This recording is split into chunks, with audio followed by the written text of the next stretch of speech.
నిరసన తెలిపే హక్కు రాజ్యాంగం అందరికి కల్పించింది. అలా అని బూతులు తిట్టమని కాదు. ఇష్టం వచ్చినట్టు ఏది పడితే అది మాట్లాడితే ఎవరు ఊరుకోరు.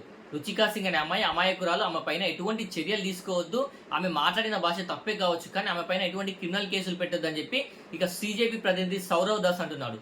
రుచికా సింగ్ అనే సోషల్ మీడియా ఇన్ఫ్లుయెన్సర్ ప్రధానమంత్రి మోడీ గారిని ఇష్టం వచ్చినట్టు బూతులు తిట్టింది. ఒక వీడియో రిలీజ్ చేసింది.